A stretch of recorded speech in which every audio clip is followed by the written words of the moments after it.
Adam yol kenarında bulduğu yaralı sinek kuşunu hemen evine aldı. Onu nazikçe iyileştirmeye başladı.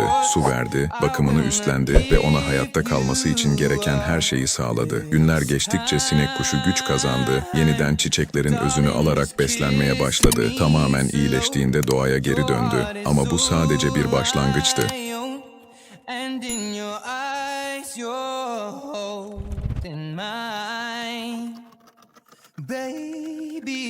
Kısa süre sonra sinek kuşu bir eş buldu ve çiftleşti. Yumurtalar olgunlaşarak içlerinden yeni sinek kuşları çıktı. Doğanın bu muhteşem döngüsü bir yaralı kuşun hayata dönüşüyle başlamıştı. Bu dokunaklı kurtarma hikayesini beğendiyseniz doğanın mucizelerini keşfetmeye devam etmek için bizi takip etmeyi unutmayın. Doğada başka hangi hayvanlar birbirine yardım ediyor olabilir? Bir sonraki videomuzda görüşmek üzere.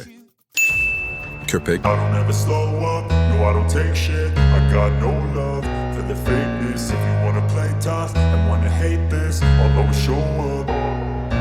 I don't ever slow up, no I don't take shit. I got no love for the fakeness. If you wanna play tough and wanna hate this, I'll always show up and make a statement. I don't ever slow up, no I don't take shit. I got no love for the fakeness. If you wanna play tough and wanna hate this, I'll always show up and make a statement. Everything I do so instinctive and so passionate. Every word I move so descriptive like an adjective. I got a vendetta against people who patented being negative when you should be getting after it. I got facts over tracks, this and that. Spitting slow, spitting fast. I could roast, I could gas. Think I'm okay at last, but I don't know if that can erase all the past. And the pettiness, a reflection of the emptiness. Hilarious, you think you're worth my time, you're delirious. Mysterious, because you hide behind a fake exterior. Inferior.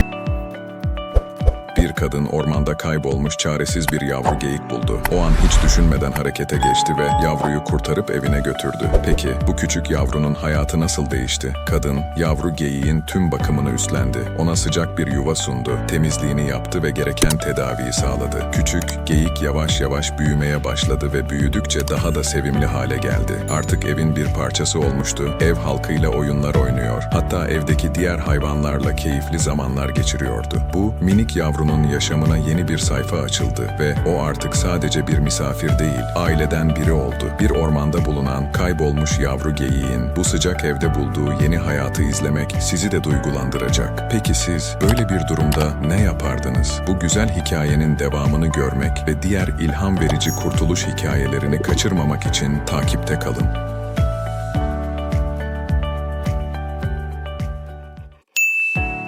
Bir kız vahşi doğada Sansar'ın eline düşen bir tavşanı son anda kurtardı. Tavşanı eve götürdü, ona bakım yaptı, tedavisini sağladı. Peki sonra ne oldu? Bu sevimli tavşanın hikayesi büyüdükçe daha da şaşırtıcı hale geldi. Tavşanı kurtaran kız onu hemen veterinere götürdü ve gereken tedaviyi yaptırdı. Tavşan artık güvendeydi ve yeni yuvasına alışmaya başlamıştı. Kız ona büyük bir özenle baktı, besledi ve büyümesine yardımcı oldu. Vahşi doğadan kurtarılan bu tavşan evdeki köpek ile oyunlar oynuyor ama asıl inanılmaz olan tavşanın gittikçe büyümesiydi. O kadar büyüdü ki kız artık tavşanı zor kucaklamaya başlamıştı. Bu sevimli hikaye izleyen herkesin yüzünü güldürecek ve sizi de şaşırtacak. Kurtarılan tavşanın büyüme serüveni gözlerinize inanamayacağınız bir hale geldi. Siz olsanız böyle bir durumda ne yapardınız? Dev tavşanın inanılmaz dönüşümünü görmek ve bu sevimli hikayenin devamını kaçırmamak için hemen takip edin. Bir gün çiftimiz ormanda yürüyüş yaparken gözlerine inanamadılar. Yerde minik, neredeyse parmak boyutunda bile olmayan bir yavru sincap buldular. O kadar küçük ve çaresizdi ki hemen ona yardım etmeye karar verdiler. Bu sevimli yavrunun ailenin en tatlı üyesi olacağını kim bilebilirdi? Çift minik sincabı alıp evlerine götürdü. Yumuşacık mamalarla onu beslediler. Ancak evde onu bekleyen başka dostlar da vardı. Ailenin kedisi ve köpeği bu minik yavruyla tanıştı ve zamanla herkesin kalbini fetheden bu sincap ailenin bir parçası haline geldi. Artık evde kedisi, köpeği ve sincabıyla muhteşem bir uyum içinde yaşayan bu aile her gün birlikte oyunlar oynuyor, neşeli anlar yaşıyor. Hayat bazen küçük sürprizlerle dolu. Minik bir sincap bile bir evi sevgiyle doldurabilir. Siz olsaydınız ne yapardınız? Böyle bir sürprizle karşılaşsanız evinize kabul eder miydiniz? Bu sevgi dolu anları kaçırmamak için takip etmeyi unutmayın ve bir sonraki videoda görüşmek üzere.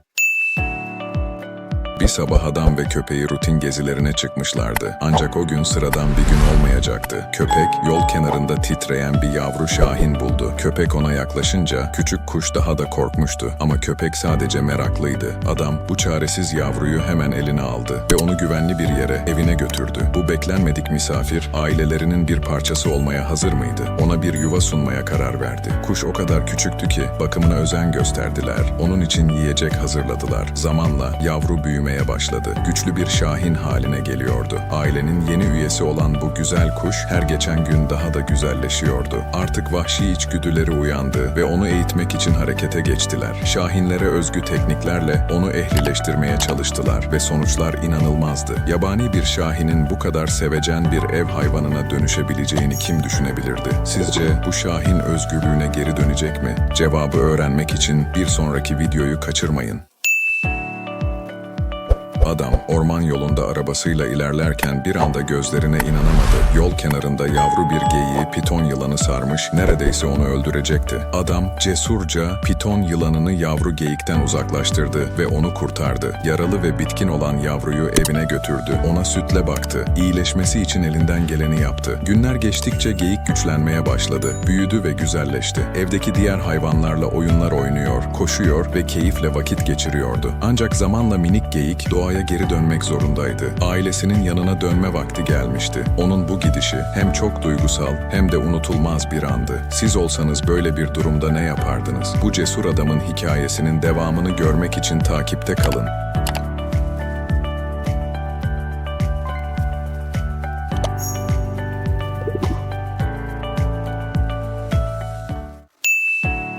Bir aile orman yolunda arabalarıyla ilerlerken karşılarına beklenmedik bir misafir çıktı. Küçük bir ayı yavrusu aniden yola atıldı ve panik içinde karşıdan gelen bir arabaya çarptı. Her şey bir anda oldu ve ne yazık ki yavru ayının bacağı kırılmıştı. Ayının bacağına yapılan röntgen ve MR sonucunda acilen ameliyat edilmesi gerektiği ortaya çıktı. Ayı ameliyat edildi ve tedavi sürecine başlandı. Tedavi süreci boyunca ayıya sevgi dolu bir bakım yapıldı. İyileşmeye başladıkça bu küçük yavru hayvanat bahçesine yerleştirildi. Orada ona büyük bir özenle bakıldı ve yavaş yavaş sağlığına kavuştu. Ailenin gösterdiği sevgiye oyunlarla karşılık vermeye başladı. Artık eski haline dönen bu sevimli ayı onlara minnettarlığını her fırsatta gösteriyordu. Bu minik ayının hayata tutunma hikayesi gerçekten inanılmaz. Sizce doğaya dönme vakti geldi mi? Yoksa bu sevgi dolu aileyle kalmalı mı? Ayının bu macerasının devamını görmek için takipte kalın. Bir aile orman yolunda arabalarıyla ilerlerken karşılarına beklenmedik bir misafir çıktı. Küçük bir ayı yavrusu aniden yola atıldı ve panik içinde karşıdan gelen bir arabaya çarptı. Her şey bir anda oldu ve ne yazık ki yavru ayının bacağı kırılmıştı. Ayının bacağına yapılan röntgen ve MR sonucunda acilen ameliyat edilmesi gerektiği ortaya çıktı. Ayı ameliyat edildi ve tedavi sürecine başlandı. Tedavi süreci boyunca ayıya sevgi dolu bir bakım yapıldı. İyileşmeye başladıkça bu küçük yavru hayvanat bahçesine yerleştirildi. Orada ona büyük bir özenle bakıldı ve yavaş yavaş sağlığına kavuştu. Ailenin gösterdiği sevgiye oyunlarla karşılık vermeye başladı. Artık eski haline dönen bu sevimli ayı onlara minnettarlığını her fırsatta gösteriyordu. Bu minik ayının hayata tutunma hikayesi gerçekten inanılmaz. Sizce doğaya dönme vakti geldi mi? Yoksa bu sevgi dolu aileyle kalmalı mı? Ayının bu macerasının devamını görmek için takipte kalın. Bir ağacın kesimi sırasında zirveden yere atlayan bir yavru sincap büyük bir tehlikeyle karşı karşıya kaldı. Maalesef arka bacakları kırılan bu minik can yardıma muhtaçtı. Neyse ki bu cesur kadın hızla harekete geçti ve yavru sincapın hayatını kurtarmak için elinden geleni yaptı. Hemen veterinere götürdü. Bacakları sargıya alınan yavru sincap kadının evine taşındı ve büyük bir özenle bakılmaya başlandı. Her geçen gün biraz daha büyüyen ve iyileşen sincap artık bacaklarını yavaş yavaş kullanabilmeye başlamıştı ve eski sağlığına kavuşan sincap artık bu kadının en yakın dostu haline geldi. Evcil bir hayvan olarak kadının yanında mutlu mesut yaşamaya başlayan yavru sincap onunla eğlenceli ve keyifli vakitler geçiriyor. Her ikisi de bu yeni dostluklarından oldukça memnundu. Bu cesur kadın minik bir sincapın hayatını kurtardı ve ona yeni bir yuva sundu. Siz olsanız böyle bir durumda ne yapardınız?